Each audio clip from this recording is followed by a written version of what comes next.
Afinal, o que é o overtraining ou a síndrome do sobretreinamento? Quais os sintomas ou sinais dessa síndrome? Então vem comigo que eu vou te explicar.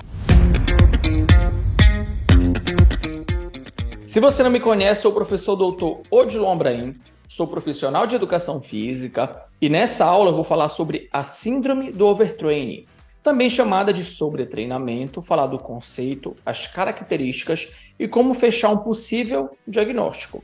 Antes, aquele recado muito importante para você se inscrever no canal, caso você queira, e compartilhar caso você tenha gostado. Galera, falando aqui do overtraining, a palavra mais importante aqui é o conceito, porque muitas pessoas confundem. E eu vejo na rede social, porque eu estou com sobretreinamento, eu preciso cessar meu programa de treinamento. Calma, que não é assim.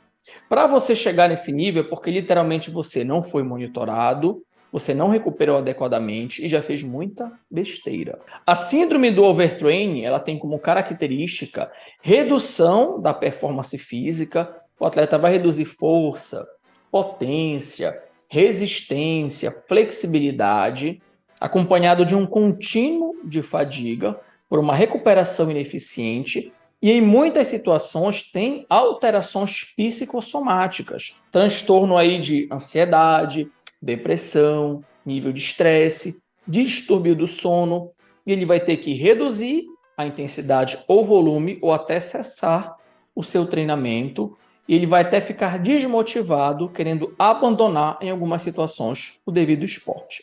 Quando a gente faz um treino vigoroso, com intensidade, com volume, vai ter fadiga e é o objetivo. Até porque lá na frente o nosso foco é ter supercompensação quando você tem uma recuperação adequada.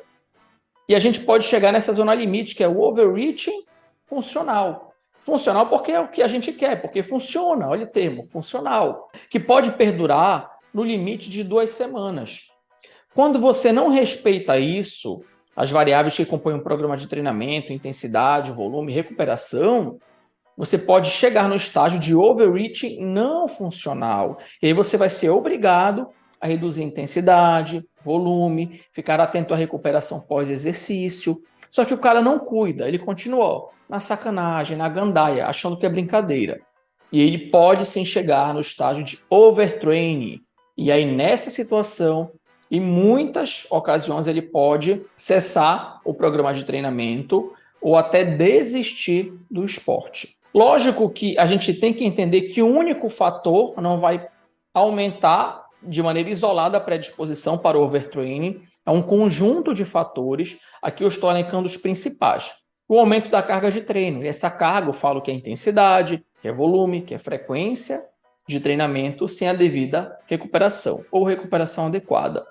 Número excessivo de competições. Tem muito atleta que acha que é de elite. Ele é um atleta iniciante ou recreacional que acha que é de elite. E ele quer praticar com muita intensidade ou quer competir a cada 15, 20 dias. Tome muito cuidado com relação a isso. Fatores da vida pessoal do teu atleta.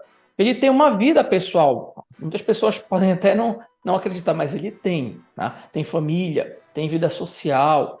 São fatores que podem se afetar o desempenho físico. Distúrbios do sono.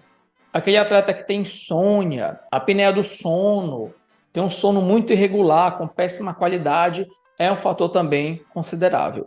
E quando o médico ele vai fechar esse diagnóstico do overtraining, o que a gente tem que entender? Que não é o único sintoma que fecha um diagnóstico, mas um conjunto de sintomas.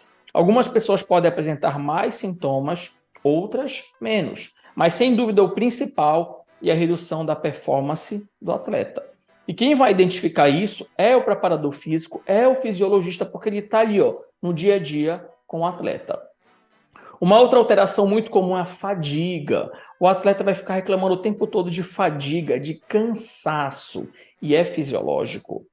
Outras alterações aqui interessantes que são hemodinâmicas, aumento de pressão, frequência cardíaca, duplo produto em repouso e até alterações imunológicas, uma leucocitose persistente, uma neutrofilia, que são alterações nas células do sistema imune. Alterações de humor, está sempre mal-humorado, parece o zangado dos 7 anões, vive reclamando, dá cara torta para tudo. E não tinha esse perfil, então fique atento. Alterações hematológicas e também endócrinas, testosterona, cortisol, alterações do sono e até mudanças gastrointestinais. Vocês estão vendo que é muita coisa que não é fácil o médico fechar esse diagnóstico. Eu elenquei aqui 4 variáveis que eu considero importante para o overtraining, que são variáveis fisiológicas, bioquímicas, que eu vou detalhar nessa aula, psicológicas, a importância do médico, bem como o psicólogo do esporte, e as imunológicas. Alguns fatores fisiológicos, queda de rendimento. Ele vai performar cada vez menos ou pior. Alteração de composição corporal, ele começa a perder aí muita massa muscular, aumentar o nível de adiposidade. Mudanças hemodinâmicas, frequência cardíaca em repouso começa a subir muito, a pressão começou a subir sem motivo, você não sabe o motivo, na verdade. Aquela fadiga crônica, vive reclamando de cansaço, com dores musculares. A gente até pensa que ele está com verme de tanto que é a fadiga. Preguiça. Alguns fatores bioquímicos, como estoque de glicogênio muscular, vai ficar menor. Marcadores de dano muscular, que eu vou detalhar daqui a pouco. O próprio lactato, ele vai ficar mais elevado em repouso ou durante um teste incremental, que não era habitual desse atleta. Nível de cortisol e hormônios como estradiol e testosterona. Com relação aos marcadores de dano muscular, o mais conhecido é esse aqui, CK. Aí você vai lembrar, CK é a roupa que eu uso, você que tem dinheiro, tem bala na agulha, roupa de grife, que é Calvin Klein, mas CK aqui na bioquímica é creatina quinase, que é uma enzima que indica um dano tecidual, principalmente no músculo esquelético. Está associada com dano tecidual ou até doenças ou necrose tecidual. Existem tabelas de classificação dependendo do esporte. Eu coloquei aqui para jogadores de futebol profissional. A recomendação é que eles fiquem abaixo de 975 unidades internacionais. Existem recomendações para atletas de força, de endurance, tanto do gênero masculino quanto do feminino. Mas isso pode variar, tá ok? Dependendo do estudo. Aqui é uma pesquisa bem interessante que eles avaliaram a cinética da CK em jogadores de futebol. E a gente vai analisar o comportamento dessa enzima. Pré-competição, a gente identifica que está abaixo de 200 aqui, unidades internacionais. Depois da competição, tem um pico, boom. Por quê? O esporte, nesse caso, o futebol, ele é intervalado, ele é intermitente, é um esporte que exige muita velocidade, capacidade de realizar sprint repetido, vai subir creatina quinase. Isso aqui é aproximadamente 20 horas pós-competição, que é o momento 1. Depois, qual é a grande tendência? Se ele tiver a devida recuperação, vai reduzir CK. E é fisiológico, tá ok? E os autores até concluíram que tem uma cinética de remoção da CK, que ela tem um pico de 12 a 20 horas pós o jogo, pós a competição, isso no futebol, e ela retorna ao valor de baseline, que é a base ou basal, depois de 60 a 65 horas. Só que na literatura científica é recomendado que você não utilize um único biomarcador, a gente tem que utilizar um conjunto. E outro biomarcador interessante de dano muscular é o LDH, que a gente chama de lactato desidrogenase, que é a enzima que converte o piruvato em lactato. Ela está praticamente presente em todos os tecidos dessa enzima e tem uma relação também com lesão tecidual. Aqui são os valores de referência para o gênero masculino e feminino e também para as pessoas pangarés, as sedentárias, tem um valor de referência diferente, é bem perceptível. Uma outra variável interessante é a testosterona, que é o principal hormônio anabólico e androgênico. E é interessante porque existe uma relação testosterona-cortisol. E por que isso, Odilon? Porque eles competem pelo mesmo receptor. Então, quando o testosterona está alto, o cortisol baixa.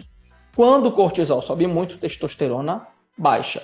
E se o atleta está com muito cortisol, já tem que ficar ligado. Aqui é o valor de referência que vocês podem anotar. Então, vamos para uma análise prática. Meu atleta está com uma CK elevada, LDH elevada e testosterona baixa, eu já tenho que verificar a intensidade, o volume, a recuperação, se ele está se alimentando bem, como é que está o sono. Por isso que no treinamento desportivo a palavra-chave é monitoramento. Não esqueça, monitore o seu aluno. Ele está reclamando muito de fadiga. Eu estou avaliando por meio de um questionário. Monitore. Então já está indicando alguma coisa que ou ele treinou muito aquém ou não está recuperando de maneira adequada. Aqui é a tabela de variação da testosterona ao longo da vida, então é perceptível que pessoas jovens, independentemente do gênero, têm mais testosterona. A gente vai envelhecendo, tem um declínio, isso é fisiológico. Existem também marcadores de estresse cardíaco que estão associados, veja bem, associados com problemas até coronarianos. Não é que o cara vai infartar, morreu. E morreu. Não é isso, é que aumenta a predisposição se eles ficarem elevados de maneira prolongada, de maneira persistente.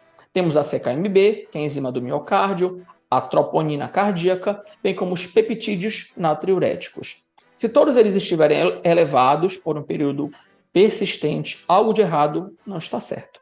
E a mensagem para a gente levar para casa, fundamental dessa videoaula, é que overreach ele precede o overtraining e a gente vai buscar o overreaching funcional. O overreach não funcional, quando o atleta não cuida, ele pode progredir para a síndrome do overtraining ou sobretreinamento. A síndrome do sobretreinamento ela é formada por N sintomas. A gente não fecha um diagnóstico com base no único sintoma. O médico vai avaliar o contexto. Isso é muito importante. E uma variável que eu considero importante hoje, na prática clínica, são os exames laboratoriais. Nós falamos basicamente da CK, LDH, testosterona e alguns marcadores cardíacos. Galera, se vocês tiverem dúvida com relação a essa aula, coloca aqui no comentário, vai ser um prazer responder. Fiquem ligados que toda semana tem aula nova. Eu espero vocês também. Até a próxima aula. Aquele abraço.